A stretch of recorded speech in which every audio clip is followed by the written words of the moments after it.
Funding for this program is provided by... Additional funding provided by...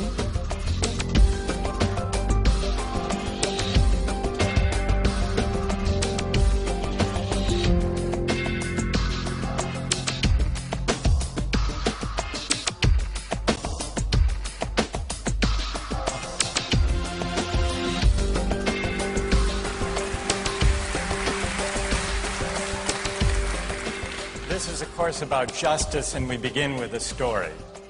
Suppose you're the driver of a trolley car, and your trolley car is hurtling down the track at 60 miles an hour, and at the end of the track you notice 5 workers working on the track. You try to stop, but you can't. Your brakes don't work. You feel desperate because you know that if you crash into these 5 workers, they will all die. Let's assume you know that for sure. And so you feel helpless until you notice that there is, off to the right, a side track. And at the end of that track, there's one worker working on the track. Your steering wheel works, so you can turn the trolley car, if you want to, onto the side track, killing the one, but sparing the 5. Here's our first question.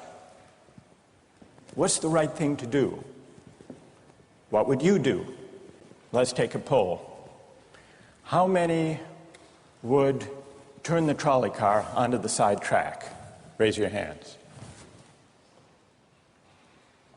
How many wouldn't? How many would go straight ahead? Keep your hands up, those of you who would go straight ahead. A handful of people would. The vast majority would turn. Let's hear first.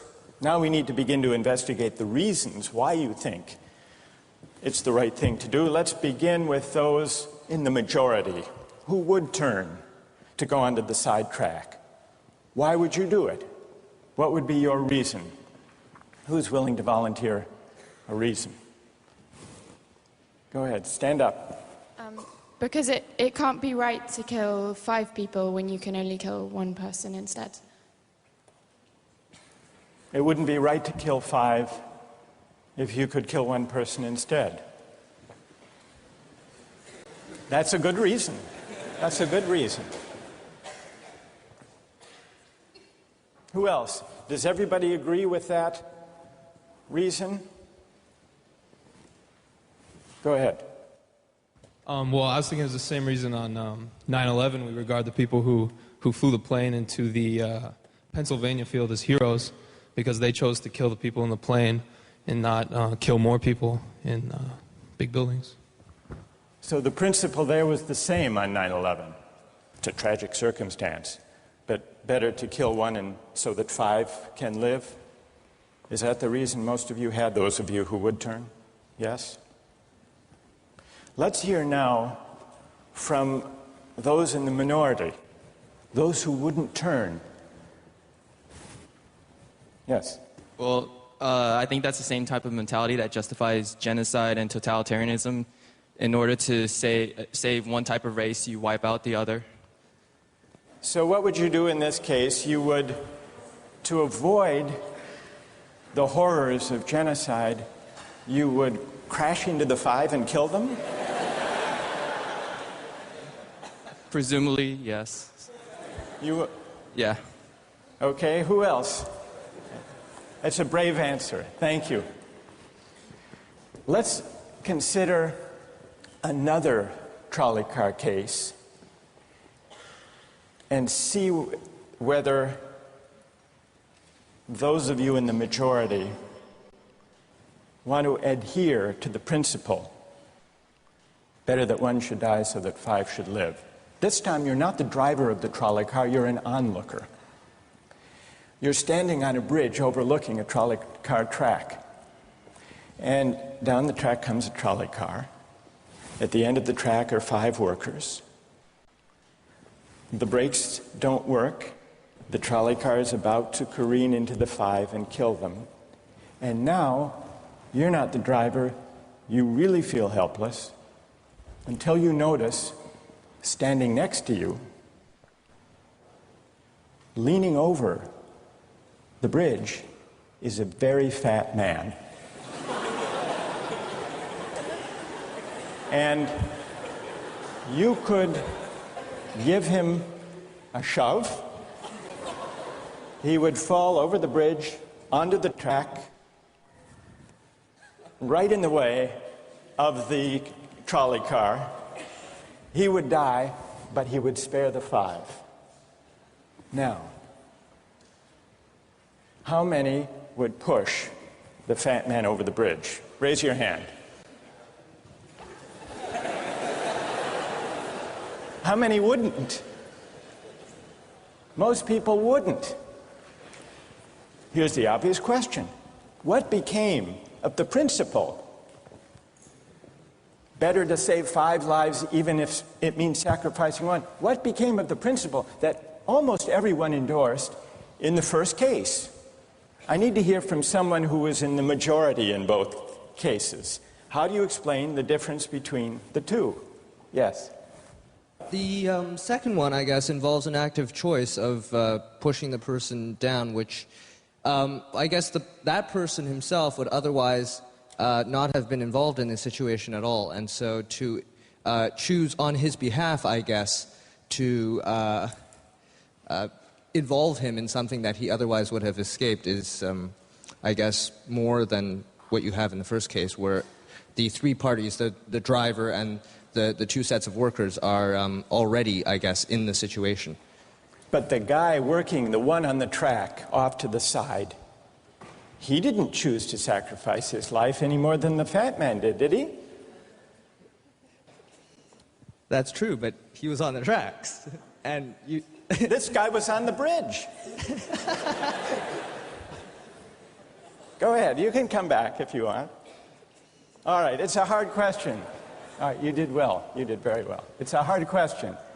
Who else can find a way of reconciling the reaction of the majority in these 2 cases? Yes?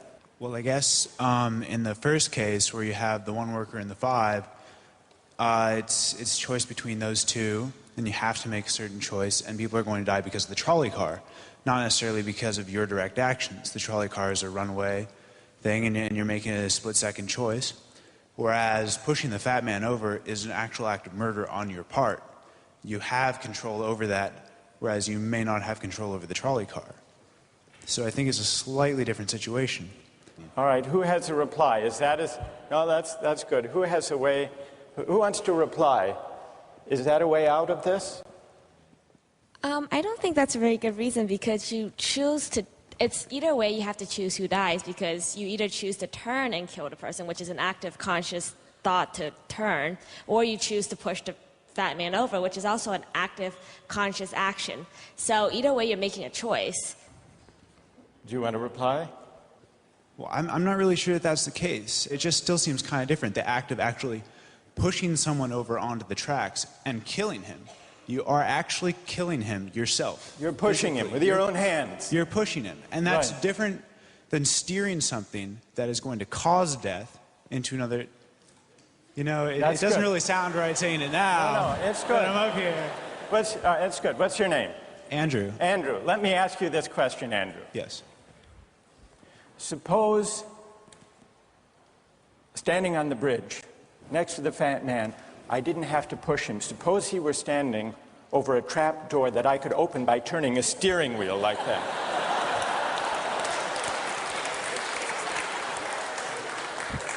Would you turn? For some reason, that still just seems more wrong. Right? I mean, maybe if you accidentally leaned into the steering wheel or something like that. But or say that the car is hurtling towards a switch that will drop the trap. Then I could agree with that. Fair enough. It still seems wrong in a way that it doesn't seem wrong in the first case to turn, you say. And in another way, I mean, in the first situation, you're involved directly with the situation. In the second one, you're an onlooker as well. All right. So you have the choice of becoming involved or not by pushing the fat man. Let's forget for the moment about this case. That's good. Let's imagine a different case. This time you're a doctor in an emergency room, and 6 patients come to you. They've been in a terrible trolley car wreck. 5 of them sustained moderate injuries. 1 is severely injured. You could spend all day caring for the 1 severely injured victim, but in that time the 5 would die. Or you could look after the 5, restore them to health, but during that time the 1 severely injured person would die. How many would save the 5? Now is the doctor. How many would save the 1? Very few people. Just a handful of people. Same reason, I assume. 1 life versus 5? Now consider another doctor case. This time you're a transplant surgeon, and you have 5 patients, each in desperate need of an organ transplant in order to survive. 1 needs a heart, 1 a lung, 1 a kidney, 1 a liver, and the 5th a pancreas. And you have no organ donors. You are about to see them die. And then it occurs to you that in the next room there's a healthy guy who came in for a checkup. And he's... You like that? And he's taking a nap.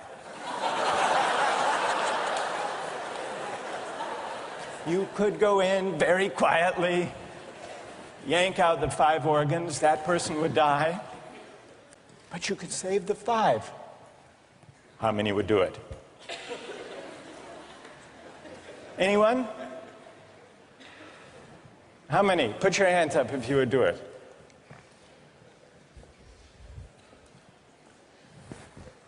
Anyone in the balcony? You would? Be careful, don't lean over too much. What? How many wouldn't? All right, what do you say? Speak up in the balcony, you who would yank out the organs. Why? I'd actually like to explore a slightly alternate possibility of just taking the 1 of the 5 who needs an organ, who dies first, and using their 4 healthy organs to save the other 4. That's a pretty good idea.